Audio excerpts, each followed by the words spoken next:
कि आप सब खुदा के घर में आए ताकि आज हम खुदा के हजूर में झुकें और जानें कि हमारा खुदा हमारा कुफारा बना। सब अपनी आंखें बंद करेंगे।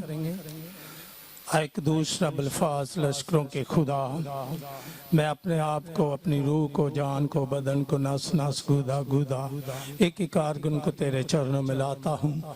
आए बाप, तू मुझ पर अपने रहम की नज़र कर, क्योंकि मैं तेरे कलाम को अपनी अक्ल से, अपनी दानत से, अपनी हिकमत से, अपनी फहम व फरासत से या अपनी किसी इंसानी खूबी से बयान नहीं कर सकता जब तक तेरा पाक रूह मुझ पर अपने असरात को ना रखे।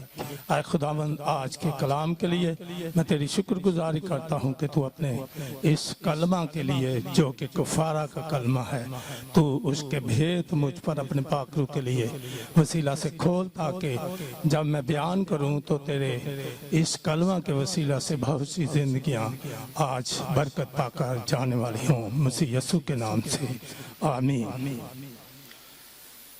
मैं ज़्यादा टाइम नहीं लूँगा क्योंकि ये कलमा जो है ये काफ़ी लंबा है। ये 6 ही कलमों को बयान करता है। जो अभी तक 3 कलमे बयान किए गए, पहला कलमा माफ़ी का था, यीशु ने लोगों की माफ़ी के लिए बयान किया। दूसरा कलमा निजात का था, यीशु ने उनके गुनाहों को ऊपर लिया और लोगों को निजात बख्शी। और तीसरा कलमा जो मोहब्बत का था, जिसमें उसने अपनी माँ को अपने शागिर्द के हवाले करते हुए अपनी मोहब्बत का इजहार किया। लेकिन ये चौथा कलमा जो है ये मेन कलमा है। ये 3 कलमे जो थे ये थे, यीशु मसीह ने लोगों के दुख को बयान किया और उनके लिए शिफायत की, उनके लिए मोहब्बत का इजहार किया, उनकी निजात का बंदोबस्त किया। लेकिन ये चौथा कलमा जो है ये है यीशु के अपने दुख का कलमा। ये है यीशु के अपने दुख का कलमा। बाइबल मुकद्दस में से हम इस हवाले को पढ़ेंगे। मत्ती रसूल की अंजील उसका 27वां बाब और उसकी 46वीं आयत, 27 चैप्टर और उसकी वर्स 46। इसमें लिखा है कि हर वो बात जो खुदावंद के मुंह से निकलती है वो एक कलमा कहलाई। और इसको हम अगर इस आयत के ऊपर पढ़ें तो यहाँ लिखा है एली एली लमा शफकतनी, जिसके मानी यही है कि आए मेरे खुदा तूने मुझे क्यों छोड़ दिया। अगर हम इसी आयत को मरकज की अंजील में पढ़ें तो वहाँ पर 15:34 में लिखा है अलवी अलवी लमा शफकतनी, जिसका मतलब भी यही है कि आए मेरे खुदा तूने मुझे क्यों छोड़ दिया। यीशु जब दुनिया में आया तो वो बनी नौ इंसान के गुनाहों को, उसकी बदकारी को, उसकी बुरी रविशों को अपने ऊपर उठाने के लिए इस जहान में आया। यीशु के चारों तरफ गुनाहों के पहाड़ थे और इन पहाड़ों की वजह से, इन गुनाहों की वजह से यीशु पर गुनाहों का बोझ था। और उस बोझ को जब खुदावंद बाप पाक यहोवा ने देखा तो उसने उस पर नजर की तो वो गुनाहों के बोझ में दबा हुआ था। और जब उसने उस पर नजर की, देखा, तो वो उसको देख ना सका, इसलिए कि खुदा की नजर पाक थी और वो गुनाह के बोझ नीचे दबा हुआ था। यीशु गुनाहगारों के लिए आया और उसने गुनाहगारों के गुनाह को अपने ऊपर उठा लिया। और यीशु गुनाहगारों की जिंदगी को बदलने के लिए यहाँ आया ताकि गुनाह जो है वो जिंदगियों से खत्म हो जाए और लोग जो हैं आज़ादी से जिंदगी को बसर कर सकें। क्योंकि यीशु मसीह मोहब्बत है, वो मोहब्बत रखता है और वो गुनाहगारों को निजात देने के लिए इस रूह जमीन पर आया था। अगर हम मत्ती रसूल की अंजील उसका 9वां बाब और उसकी 10 से 13 आयत, मैं हवाला नहीं पढ़ूंगा, अगर किसी को हवाला पढ़ना है तो अपने घर जाके पढ़ लेगा, क्योंकि वक्त की कैद है, वक्त बहुत कम है, इसलिए मैं इसका जो इसमें बयान किया गया है मैं उनको चंद अल्फाज में आपके साथ बयान करूंगा। यीशु इस बात को बयान करता है कि इंसान जो है वो गुनाह के दरमियान में था। इंसान के गुनाह जो थे वो बहुत ज्यादा बढ़ गए थे और खुदा बाप ने उन्हें छोड़ दिया था, और यीशु जो है उस जुदाई के रिश्ता को बरकरार करने के लिए, बहाल करने के लिए इस दुनिया में आया था। अगर हम इसको और ज्यादा गहराई में लेकर जाएं तो हमें ये पता चलता है कि यीशु मसीह गुनाहगारों के लिए आया, और वो मसूल लेने वाले जो थे वो गुनाहगार थे, और यीशु उनके साथ खाना पीना करता था। और जब वो खाना पीना करता था तो यहूदी, इस्राएली और वेरानी लोग जो थे, जो फकी फरीसी थे, काहिन थे, उन्होंने ये फतवा लगाया और उसके शागिर्दों से ये कहा कि तेरे शागिर्द जो हैं वो तो गुनाहगारों के साथ खाते और पीते हैं। लेकिन जब ये बात यीशु को मालूम हुई तो यीशु ने कहा कि मैं गुनाहगारों के लिए आया हूँ, क्योंकि डॉक्टर की जरूरत बीमारों को है, तंदुरुस्तों को नहीं है। उसने इस बात को इस तरह बयान किया कि गुनाहगार को नजात की जरूरत है, क्योंकि फकी फरीसी जो थे वो उस पर ईमान नहीं लाते थे और उन्होंने उस पर ईमान नहीं लाया, इसलिए उसने इस बात को अपने लबे मुबारक से कहा कि वो उस जुदाई को जो गुनाह के सबब से खुदा से हुई थी उसको वो पूरा करने के लिए इस दुनिया में आया है। और उसने उनसे कहा कि अगर तुम्हें इस बात की समझ नहीं आती तो जाओ दरियाफ्त करो कि कुर्बानी नहीं बल्कि मैं रहम पसंद हूँ, मैं रहम करने के लिए आया हूँ, क्योंकि रास्तबाजों को नहीं बल्कि गुनाहगारों को ढूंढने आया हूँ, बुलाने आया हूँ, निजात देने आया हूँ, उनसे मेरी मोहब्बत है। अगर हम 23 बाब उसकी 15 से 32 आयत को पढ़े तो वहाँ पर हमें एक बहुत बड़ी कहानी नजर आती है, और वो कहानी क्या है कि यहूदी लोग, इस्राएली लोग भी कुर्बानी दिया करते थे, और वो कुर्बानी जो देते थे बर्रे की देते थे, बछड़े की देते थे, दुम्बे की देते थे, बकरे की देते थे, छतरे की देते थे। लेकिन वो कुर्बानी का जो बकरा, छतरा या दुम्बा ढूंढते थे वो उसको बेऐब ढूंढते थे, बेदाग ढूंढते थे। तो यहाँ पर ये कुर्बानी का जो जिक्र है जो इस्राएली यहूदी दिया करते थे वो हर साल कुर्बानी देते थे, जिस तरह हमारे दरमियान हमारे मुस्लिम भाई हर साल कुर्बानी देते हैं और दूसरे साल फिर कुर्बानी देते हैं। लेकिन यहाँ पर जो हम कुर्बानी देख रहे हैं वो है यीशु की कुर्बानी। तो यीशु जो है वो बेगुनाह है, वो गुनाह से बर्रा, उसने कोई गुनाह नहीं किया, क्योंकि जो कुर्बानी होती थी वो गुनाहगार के लिए बेऐब, पाक और बेदाग बर्रे की होती थी। तो यहाँ पर हम देखते हैं कि यीशु मसीह की जात में कोई गुनाह नहीं है, वो गुनाह से मुबर्रा है, उसने कोई गुनाह नहीं किया है, इसलिए वो कुर्बानी के लिए उसको दिया गया। ये अबार 23 बाब उसकी 15 आयत का खुलासा है। अब हम अगर देखते हैं मत्ती रसूल की अंजील उसका 27वां बाब और उसकी 11 से 26 आयत, ये भी आप घर में जाकर पढ़ सकते हैं। इस जगह पर हम देखते हैं कि यहूदी काहिन सरदार जो हैं वो यीशु को पिलातुस की अदालत में लेकर जाते हैं और अदालत में जाकर उस पर गुनाह साबित करने की कोशिश करते हैं। और जब पिलातुस बादशाह जो है, जब उसने यीशु से पूछगिछ की कि ये तुझसे क्या कहते हैं, ये तुझ पर गुनाह साबित करते हैं, तो यीशु ने उसे कोई जवाब ना दिया। उस वक्त यहूदियों ने कहा कि उन्होंने 3 गुनाह जो थे यीशु पर साबित किए। अब मैं उन 3 गुनाहों को भी मुख्तसर बयान करूंगा। पहला गुनाह क्या था कि यहूदी ये कहते थे, उन्होंने पिलातुस को बताया कि ये कहता है कि मैं यहूदियों का बादशाह हूँ, जबकि हम इसको बादशाह नहीं मानते। हमारा बादशाह जो है वो पिलातुस और हेरोदिस बादशाह है, हम उसको मानते हैं। ये बादशाह नहीं है, ये खुद ऐसे ही इस बात को बयान करता है, इसलिए ये वाजिबुल कत्ल है, इसे सलीब दिया जाए।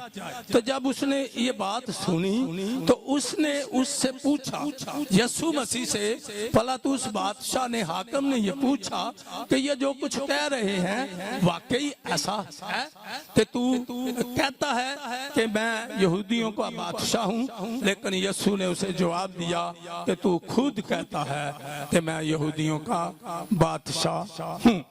दूसरी बात हम देखते हैं जो यहूदियों ने बयान की वो ये थी कि उन्होंने कहा, यहूदियों ने कहा कि ये कहता है कि मैं हैकल को 3 दिन में तोड़कर वापस तामीर कर सकता हूँ, बना सकता हूँ।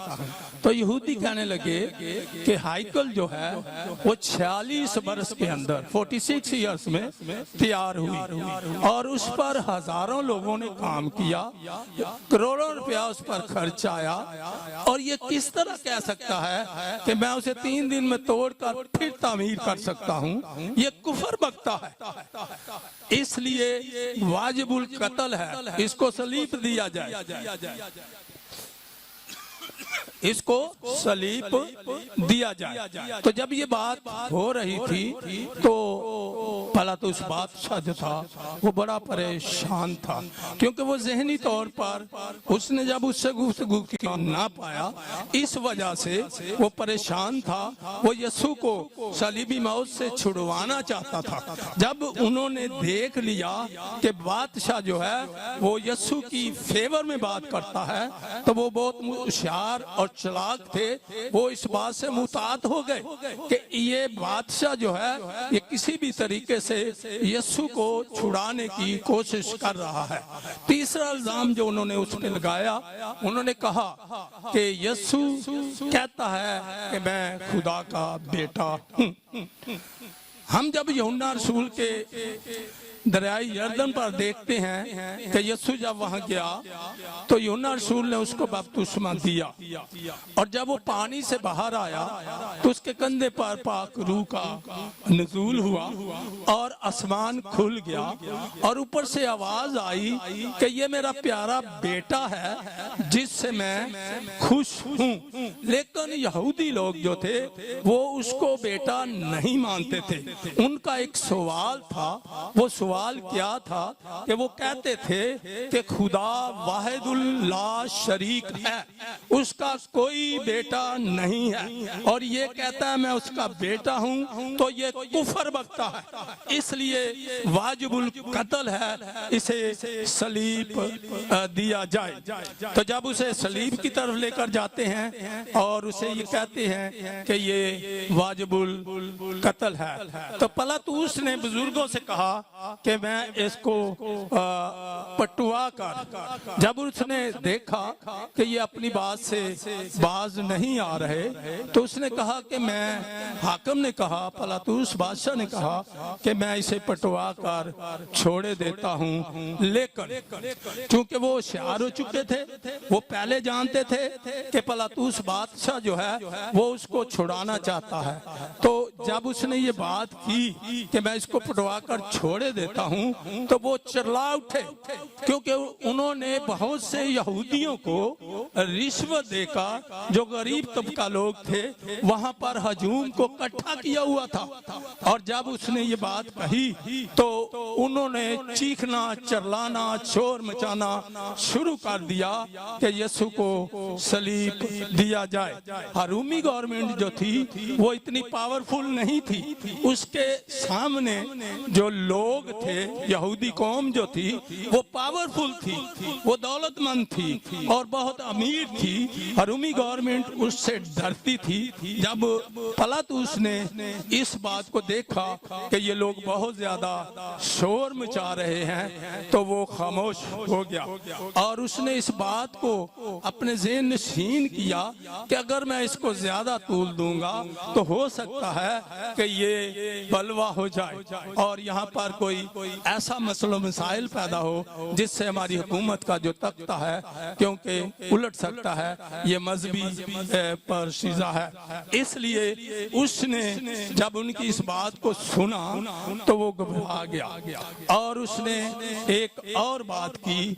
इसी असना के अंदर उसकी बीवी ने उसको अतला भेजी कि मैं सारी रात सो नहीं सकी क्योंकि ये रास्तबाज है, तू इसके लिए कोई ऐसा कानून पास ना करना या कुछ सजा का हुक्म ना देना क्योंकि इसने कोई गुनाह नहीं किया। एक तो उसके बाद ज़हन में ये बात थी, दूसरी यहूदियों ने बहुत शोर मचाया और हुकूमत जो थी वो घबरा गई और जब उन्होंने वो घबरा गई तो फिर बादशाह जो है वो एक प्याला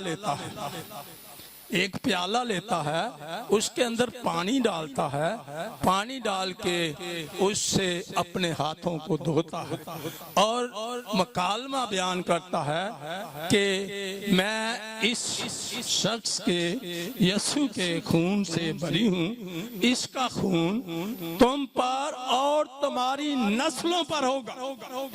उस वक्त भी उन्होंने इस बात को नहीं सोचा कि ये कौन से अल्फाज जो हैं बयान किए जा रहे हैं, मैं एक नहीं बल्कि हमारी तमाम नस्लों पर ये इसका कत्ल जो है उसको ढाला जा रहा है। लेकिन उन्होंने बड़ी खुशी के साथ इस बात को कबूल कर लिया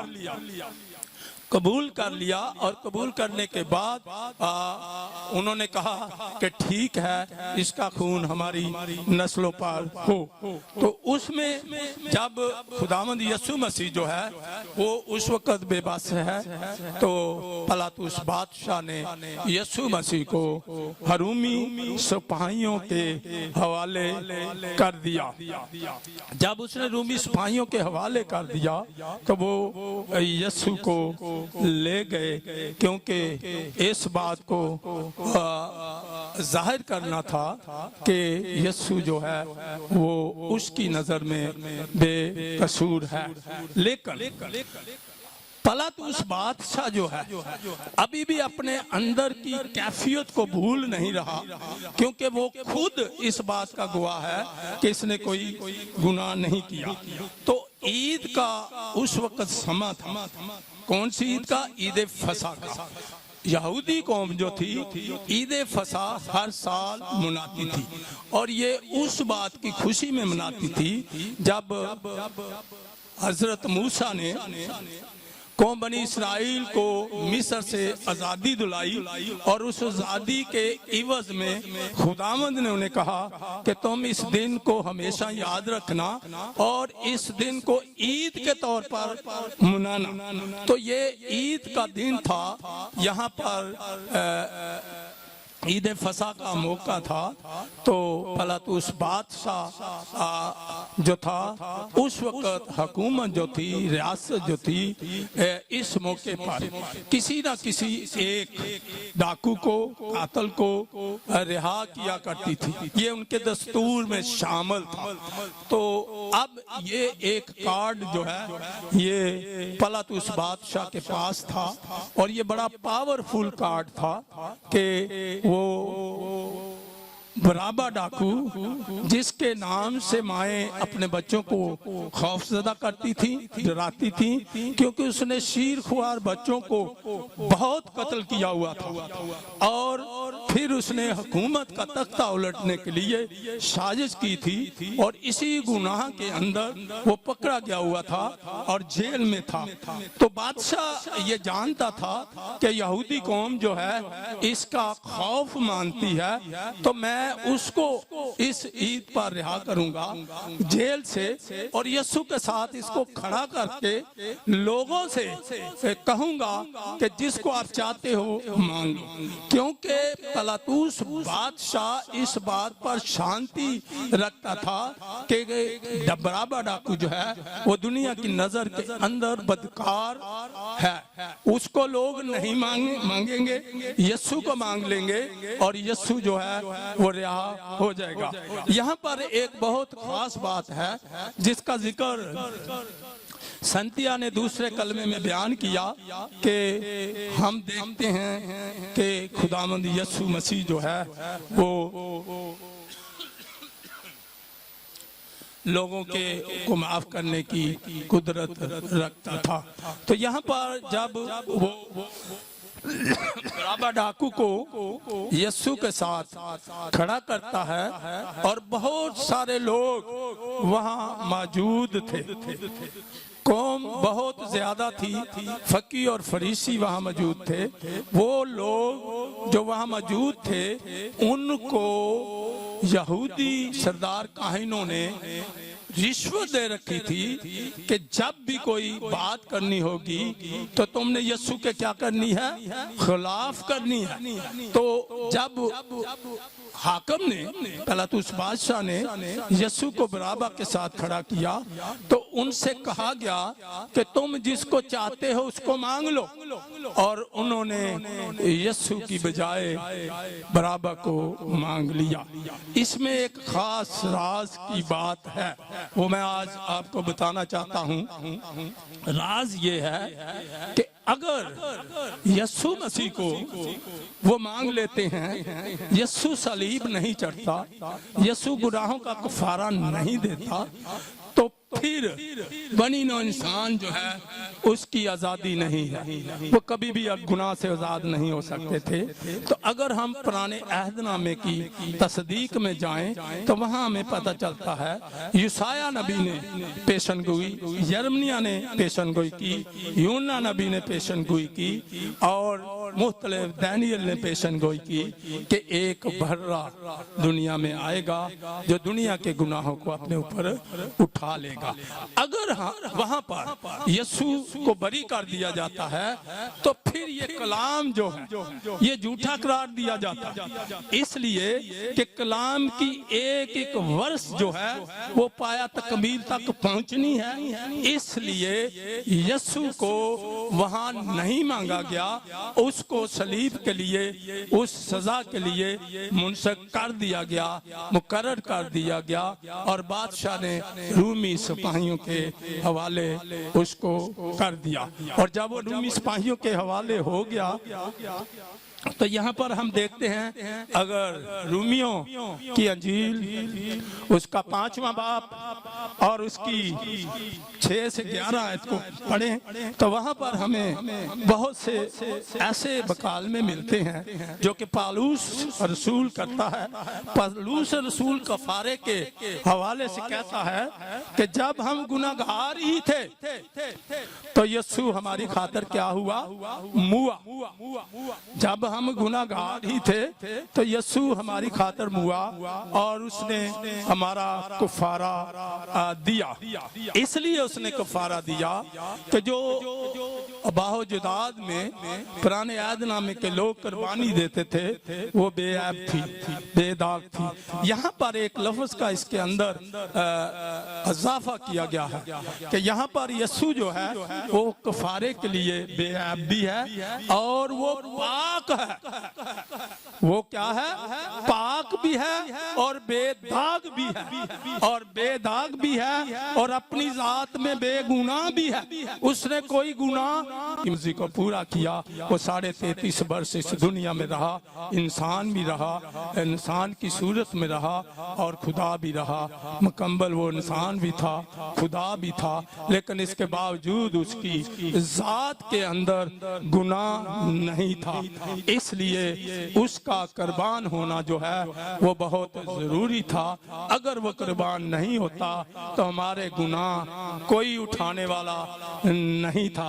इसलिए यीशु ने हमारे गुनाहों को उठाया, हमारी खुताओं को उठाया और हमारी बुरी रवशों से, बदियों से, बदकारियों से, गुनाहों से उसने हमें आजादी बख्शी और सलीब पर हमारे लिए कुफारा दिया। अब हम देखना चाहते हैं कि अब दुख क्या था, यीशु को सलीब दिया क्यों गया? अब दुख क्या था, यीशु को सलीब दिया क्या गया? इसके लिए मैं 2 मिनट लूंगा क्योंकि टाइम की कैद है। तो दुख क्या था और यीशु को सलीब क्यों दिया गया? यीशु को सलीब इसलिए दिया गया कि यहूदी सरदार काहिन, फकी और फरीसियों के तमाम कारोबार जो थे, जो वो करते थे, वो सारे मुंजमद हो गए, वो बंद हो गए और लोग यीशु के पीछे लग गए। अगर यीशु जंगल में है तो लोग लातदाद में जंगल में है, अगर वो किसी समुंदर के किनारे है तो लोग लातदाद समुंदर के किनारे हैं, अगर वो किसी दरिया के किनारे है तो वहाँ लोग बहुत से मौजूद हैं। अब लोग उसके पीछे क्यों जाते थे? यहूदी किसी का इलाज करते थे, किसी की बीमारी का, तो उससे मुंह मांगे पैसे लेते थे। लेकिन यीशु मसीह जो था उसने जितने भी लोगों को ठीक किया, अंधों को ठीक किया, लंगड़ों को चलाया, बहरों को कान दिए, गूंगों को जुबान दी, वो 10 साल 12 साल वाली औरत को खून से रिहाई दी और कोड़ियों को पाक साफ किया, तो उसने किसी से पैसे नहीं लिए। और इस वजह से लोग जो थे उसके पीछे इस तरह दौड़ते थे कि ऐसा शख्स हमने कभी नहीं देखा। इसलिए उसको उनकी साजिश के वसीला से यीशु को सलीब दिया गया और यीशु ने हमारा जो है कुफारा दिया और उस कुफारे के वसीला से आज हम आजाद हुए हैं। खुदावंद आप सबको बरकत दे।